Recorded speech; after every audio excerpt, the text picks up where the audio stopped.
since day one of the business, and even now, whether it's sold to our own store or Costco or John Lewis or wherever it is, the only people that stock, ship, deliver, and manage the experience of buying Swyft is us.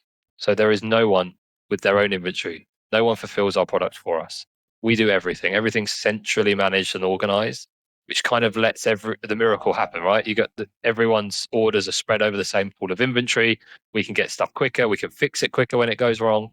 And it's the same for the store. It's just another channel that's selling from the same pool that goes through the same warehouse. And that's really, really important for us to maintain the quality of experience. Welcome to Chain Reaction, the podcast for the supply chain and logistics industry. If you enjoy this conversation, don't forget to like and subscribe so you never miss an episode. Welcome back to the Chain Reaction podcast, the place where we discuss ideas, challenges, and concepts reshaping logistics and supply chain operations. Before we get started, please, a quick reminder to subscribe. That will help us reach more people and keep these conversations moving. My guest today is Keiran Hewkin, co-founder and CEO of Swyft Home, the team behind software in the box concept that has been making wave in furniture retail market. Keiran, thanks for being here. Thanks for having me. Keiran, I'd like to begin our podcast with kind of on the human side of things. So most of us really arrive into operations through a path that were never planned, and those often tell a much more interesting story that a LinkedIn profile or a CV ever could. So can you please tell us about your journey? Yeah, that's a very good point. I don't think anyone ever has kind of firefighter, doctor, nurse, operations manager in their dream as a kid. I don't even know how you draw it, but yeah, I got a job at a firm on a production line making glass reinforced plastic sheeting, the side of truck bodies. Summer job. My father was the CFO at the business. They needed some temporary workforce over the summer between college and university, and I thought, yeah, great, like, £50 a day, brilliant, I'll go.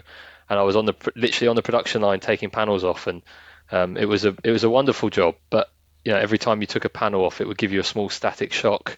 So that about 1,000 times a day wore pretty thin. But I fell in love with the whole process. It was a blue chip US business.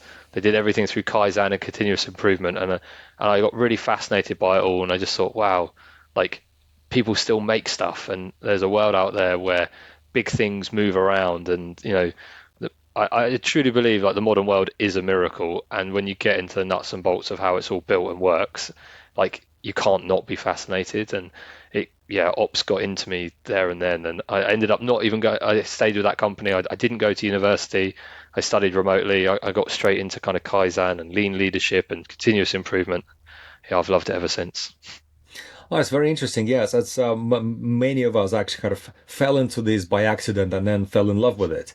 Yeah. And then the many psychologists are talking about this and how that actually works, and it's amazing. So, one of the things that actually that prompted me to ask you now is that what led you to think about the Swyft Home and the furniture in particular? I mean, it's not a particularly kind of open space, and one would think that there are no gaps in that market. So how that idea came about? Yeah, well, I spent the next kind of 5 or 6 years in what I would call proper industry. It was big industrial stuff. It was petrochemicals, oil, gas, automotive. I wanted to move to London to drink beer with my mates in my 20s, like everyone does. And I had a manufacturing CV. Like, how do you move to London with a manufacturing CV? It left food or furniture. And I thought, well, furniture sounds good because I won't go home smelling like food. I'll go and get into that. And I got into like bespoke high-end furniture. And, I'd gone from an industry that was, your tolerances are nothing. And if you get it wrong, then, someone's in big trouble, to an industry where they said, we'll make it at some point this week, and the tolerances are plus or minus 5 centimeters, and it's late, but doesn't it look pretty? And I just thought, wow, like, you guys have no idea how good you've got it. And I then again fell in love with furniture and just thought, I can really make a difference here and get stuck in. And then that led to the idea of Swyft to try and do something a bit different and come at furniture from a supply chain point of view. Well, it's interesting, the software in the box. What is that? What does that mean? What does it tell to your customers? Well, I hope what it means is, it indicates speed and quality and ease, and compact space. But we didn't set out to design a sofa in a box. We set out to answer the question of, if you were to deliver a sofa that was great to someone the very next day or the same day, how Mm. would you do it? And we back solved from that and said, okay, we asked ourselves that question and we back solved and said, if you needed to go next day, it had to be a courier network of some sort, and for that, it needs to be in a box. And for it to be in a box, it will need to be protected and small. Therefore, it needs to be in parts, and therefore, Mm. you had to put the sofa into the box. So it wasn't really ever about the box. Um, it was more about how do you fulfill that customer requirement and back solve to it and build the supply chain to meet that criteria. And very very interesting, because I mean, what's the way that you describe it to me, the what it tells me is that the furniture, as many like clothing as well, as a there's a lot of subjectivity in assessment. What is the good, what is the bad furniture, or an item of. So you can it could be a perfect design for some, it could be very disliked by some others. Quality, yes, some of it is objective, but some of it is also well, some of that is objective and some of that is subjective. Yes, people looking at the seams and fabric and so forth. But my understanding is that your main differentiation is actually in the service element of it. It's like, Yeah, if I want a sofa tomorrow, these are the guys that can get it to me. I can get it done, and I will be sitting on one the very next day. So the operations, and actually, I've heard the term from you, operation ballet. That's the term that is at the heart of what you guys do. You mentioned how you solve it from kind of the backwards. So can you talk a little bit about maybe the steps that you take to actually reverse engineer the process of getting to a customer by yeah, a certain time tomorrow? yeah, absolutely. So it goes through to get it to you tomorrow, it has to go through and at volume and at speed. Everything's possible for one-offs, but at volume profitably, it needs to have a lot of inventory on hand. Like there's no magic wand to anything. Inventory is the magic wand. Uh, and then therefore to get enough density of inventory, you have to pack them very small. So it comes back to being modularized and in a box. So then you can stack them high. So we are an inventory-based model, whereas almost every other furniture and especially every other sofa brand is an order book-based model. We're an inventory-based model, so we need to be able to stack our product. We need to be able to keep lots of it in a small area, and we need to be able to dispatch it quickly. For that to happen, the sofas have to be knocked down, or KD in the industry, i.e., go together in the customer's home rather than in the factory. And then for all of this to happen as seamlessly as possible, we really want is the customer to be able to do it themselves so that you're not limited Mm. to an assembly white glove service. And then for that to happen and to be a good experience, because we've all been there and built flat pack furniture and it's not been a great experience, for it to be a premium service people will pay for, it has to be easy. So we designed locks that go together. If you can imagine that one of our sofas is like giant adult Lego, it all just slots together. You don't need tools, and it all under its own weight. When you step back, you can't Right. tell that it was knocked down at all, and you don't need tools to do it. So that's how we designed it. The supply chain is built to be an inventory based model. When the customer comes to our site, if we take 100 orders in a day, they'll be to 100 different addresses, and the customer picks their delivery date at the point of order, which is very unusual for furniture. Normally, you pay some money, and in a few weeks' time, someone calls you and says, "I'm going to be there on Wednesday afternoon between 2 and 4," and you say, "Well, Wednesday's no good," and they say, "Well, I can be there the next Wednesday then." We've got 100 customers, 100 dates, 100 addresses, 100 items, and we make it happen. Oh, it's very that's actually a fascinating thing. So, because when you were talking about the inventory-based model, and you mentioned the flat pack furniture, I immediately thought IKEA. I think the IKEA is kind of an extreme version of this, but that's where a lot of bad experiences are coming from as well. I think we've all been there. So how you guys? Well, you kind of elaborated on how you differentiate, but it's also, can you just maybe tell a little bit more about not just what has gone into design things like the interlocking joints and the mechanisms, but also is is exactly that the premium, the premiumality, if such a word exists, of the service that people are happy to pay for. Yeah, I think that the product has to be great. You know, you can't get away from that. Like you can't, yeah, we're really good at marketing, but you can't outmarket a shit product. Like it just doesn't work. So Mm. unless you're leaving the customer very happy and the product looks great and feels great and is high quality, like you've got no chance. So I think that's really, really important to note. So I think our sofas are better or as good as anything else at its comparative price point. We do not compromise on quality just because it has to go into a box, and that's really important. You know, IKEA do a fantastic job, but one of their key tenets is that they will get you the cheapest possible dining chair that works as a dining chair. Whereas for us, our ethos is we're going to get you the best possible dining chair you can get delivered next day. And it's a subtle difference, but an important difference. And it's just about where you are in your life cycle, where you are as an individual and your earning power and your potential. And, you know, the flat pack furniture of the past has always carried with it a justification. Most people will tell you, oh, I have this sofa, it's from IKEA. And then Mm. they'll justify that. The immediate thing afterwards is, I've only got it until I get X, or I've only got it till I move. And, you know, that's probably unfair because the IKEA product is extremely high quality, but it just goes to show that there is a next thing that people are thinking when they're buying flat pack. And we really wanted to fill that space and say, actually, you can have it that you're proud of and that you want to keep for a long time, and it can have a long Mm. 15-year guarantee. And when you build it, it can look wonderful, and your friends can like it, and your mum can like it, and your partner can like it. And that's what we set out to do. And all of our touch points have to feel premium in that sense. Well, this that's very interesting. Is because there's always a trade-off, at least from a perception point of view, that the premium products very often associated with the kind of handmade. That's where the term comes from. It's like, oh, it's all craftsmanship and artisan quality and all of that kind of bespoke and manually assembled and kind of hand delivered and so forth. It's like a built-in furniture versus the one that you do yourself. So how do you manage? How do you balance the kind of as you said, the inventory-based model, the operational, which drives operational efficiency very, very much so with the quality of the end product and 15-year warranty. I mean, it's not peanuts, is it?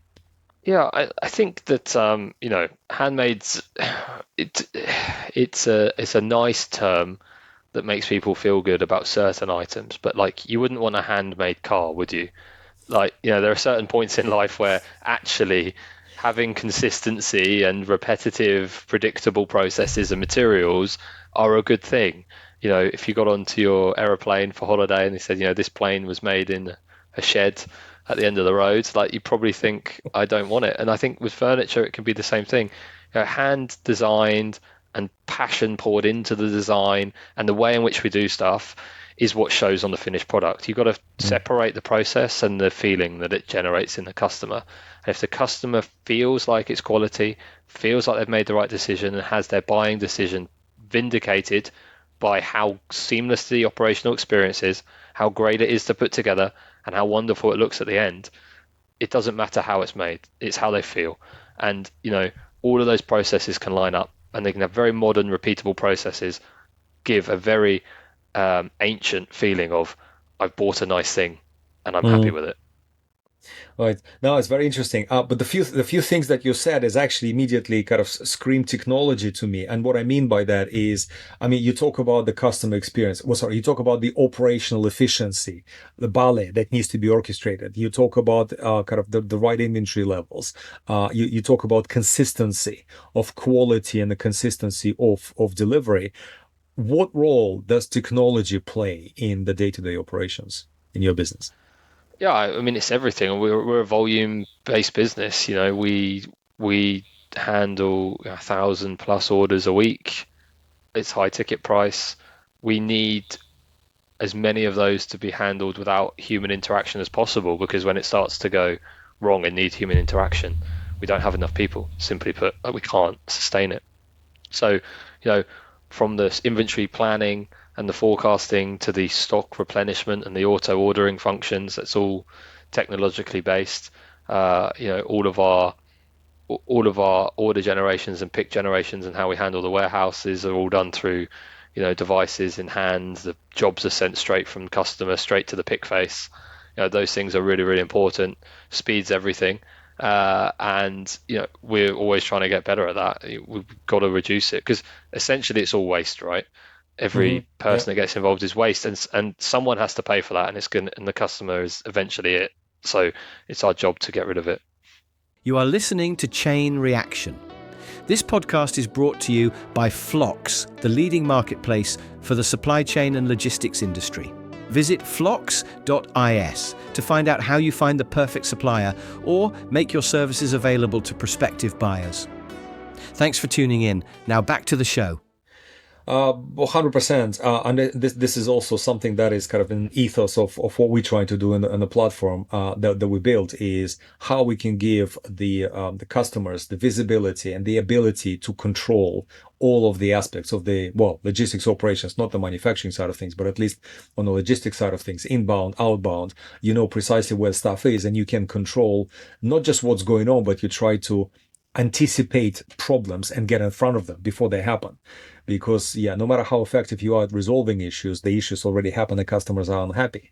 So speaking about the kind of unhappy customers, is you did mention there's a kind of a DNA of a truly customer first operation. So can you try and define that? What does it mean for Swyft? It's right from the start. So when we first started the business, we wanted to be different. I've been in businesses that have managed an order book, and I called it like managed dissatisfaction. You go into a shop on a sunny Saturday afternoon, you place £3,000 of orders with a company, and then 12 weeks later, you're chasing them, asking where it is. And when it arrives, if you're lucky, you can remember what it looks like. And if you're even luckier, it fits in your house. And like that whole process from start to finish is just managed dissatisfaction. You start with a peak of euphoria. You think, I bought something lovely. By the time it arrives, the best case scenario is normally that you are not too disappointed. And we wanted to change that around, shorten that window. So you have cause and effect very quick. Order today, get it tomorrow. The higher chances you're going to still love it. You don't get buyer's regret. The other thing is making sure we're always available when our customer needs us. We've got 7-day phone operations. We've got live chat all the time. They're our own staff. They're our own employees. They know the product. They love the product. Their jobs are on the line if this product doesn't work. So we're bought in. We're all in. We've got skin in the game. And it's just accepting that it's a distant sale. Like, if you don't like it, send it back. Like, we don't want to force this on you. We will take it back. We stand by our quality. And that's really important. It's a high trust purchase, and we need to treat our customers well because we're the experts. And after your house, your car, and your holiday, the next highest price thing you typically buy as an individual would be your furniture. And we take that incredibly seriously because you don't do it often in your life, and there's a lot of noise out there, and we need to stand by it. Yeah, we absolutely love the sofas that we're sitting on daily, and obviously you have to have a good feeling about that. You don't want to have remorse. It's like, oh, not that again. It's like, oh, I don't like that, and I Exactly. need to replace it. No, absolutely, it's not an impulse buy. It's very often well thought through process, and which hopefully for all customers results in a warm feeling about the purchase. But I've also saw that you recently opened your first store, a first retail outlet, and can you talk a little bit about that? Like both how that fits into kind of the DNA and the ethos of the business, as well as why have you made that decision, and how and whether you've achieved what you set out to achieve in the first place. Yeah. Well, it fits into the ethos of being where our customers at, and having nothing says you can trust us like being in a physical space in front of the product with staff members that are there, that if something goes wrong, you know who you're going to go and shout at. Preferably they don't shout, and preferably things don't go wrong. But you can look someone in the eye and say, I know where you are, I know who you are, I trust you, and if it goes wrong or something happens, I'm going to come and see you again. So that's really, really important. Most of the furniture market is offline. 60-70% of sales happen offline. So like our online business was always playing in the smaller part of the market. So that's, it's super important in terms of building the trust. We've done it now because frankly, the right opportunity came up at the right time and we had the bandwidth to do it. So we pulled the trigger. We've always wanted to do it. We were just waiting for the optimum space in the right location with the right terms. Um, how's it gone? It's gone incredibly well. It's far exceeded our expectations. We turned the store around in 6 days from getting the keys to opening. So, proper Swift style. Everything's quick. But being furniture people, that's a bit easier. Normally, fixtures, fittings, and furniture is the bit that delays the openings, but we can't argue with that, can we? So if we can't get our own sofas to ourselves next day, then we've got a real problem. Um, so yeah, that it's been really, really, really, really great. It's had all kinds of benefits, both directly and indirectly, in terms of our online and offline performance, customer satisfaction, NPS, all of the halo metrics, as well as just revenue and order intake. Mm. Well, I've read Steve Jobs' biography and then a few articles about how they've opened the Apple retail stores and how that impacted the business. How does that, from the kind of the macro sort of picture, how that impacts the business? And do you have plans to build greater brick and mortar kind of retail presence? Yes, we've got plans to do more. We think that it's going to be a big part of our future. Furniture is so tactile, all the things we've spoken about, the trust, etc., is very, very important. The initial 6 weeks of trading and lead indicators show us that this has been a huge success. So, in typical entrepreneur fashion, like if one is good, then surely a hundred's better, right? Well, sometimes it's the law of diminishing returns kick in, but I'm sure that with the right strategy, We've yeah, got a way to at, go. at the moment, yeah, exactly. You've got a way Yeah, to go. like everything in life, it's more's better until it's not. That's very true. Um, I also suppose that the fact that you have the retail outlets, it actually haven't impacted the operations on the back end because you still deliver out of your storage locations and the Yeah. products are exactly the same. You haven't done anything that is particularly different for the No, it's for the front retail. end. The only difference is moving stock in and out of the store. But we did that by design, and ever since day one, we're in John Lewis as a partner. They sell Swift as a branded concession. We've got other independent retailers across the country. We're on other websites. We're in Costco. But since day one of the business, and even now, whether it's sold to our own store or Costco or John Lewis or wherever it is, Mm, the only people that stock, ship, deliver, and manage the experience of buying Swift is us. mm, So there is no one with their own inventory. No one fulfills our product for us. We do everything. Everything's centrally managed and organized, which kind of lets the miracle happen, right? Everyone's orders are spread over the same pool of inventory. We can get stuff quicker. We can fix it quicker when it goes wrong, and it's the same for the store. It's another channel that's selling from the same pool that goes mm. through the same warehouse, and that's really, really important for us to maintain the quality of experience. No, no, 100%, 100% with you. I understand that because the operations are at the heart of your service delivery, you actually want to control it yourself. And it's hard Yeah, to rely upon someone like John Lewis. They could be great, but they dealing with hundreds of product categories and different things, and it's very hard for them would be to provide the same level of kind of the bespoke quality. But yeah. do you guys on the delivery side of things, sort of to what end do you control all the way down to the drivers in the truck that delivers, or that is becoming kind of less of less of an issue Uh, if it's a box that is coming to the customer? yeah, we have some of our own fleet. We want to expand that, so we have our own drivers. But because we aim to be able to get any sofa of ours to Mm, any customer in the UK the very next day, we use an outsourced partner. We don't have the scale to do that ourselves yet. So we've partnered with an outsourced business, AIT, who do that for us. But we do have our own fleet as well. But all the comms are from us. All the organization is from us. The one of the last questions, or one of the questions that I definitely have, and I've heard it multiple times from the from colleagues, is you've used the term intentional design. And we work with a lot of kind of SMEs or small and medium businesses that are at the beginning of the journey of building kind of resilient and well performing supply chains. So your kind of your ethos on kind of intentional design, how you go about the choices and how you go about the understanding or evaluating various trade-offs that will help somebody who is at an earlier stage of the process, will give them a bit of kind of tips and advice on how to structure that well.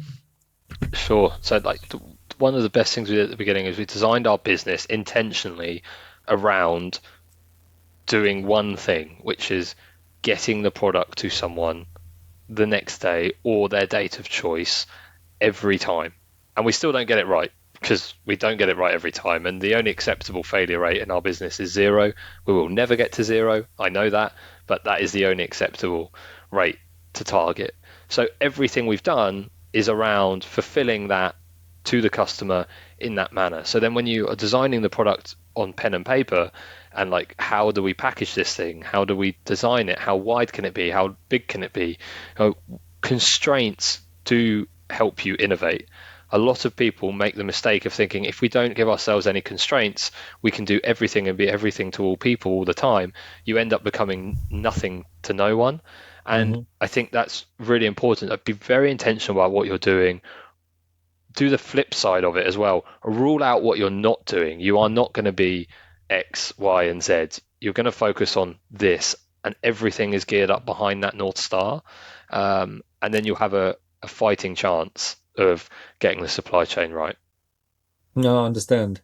Well, you mentioned that the acceptable rates of errors are is zero. So, but can you elaborate maybe and give us the kind of the list of what are the typical challenges that you kind of have to face? So when everything is a well-oiled machine and everything works perfectly, that would be an ideal, but nobody lives in the ideal world. So what are the challenges that are typically kind of keeping you awake at night, if anything? Yeah.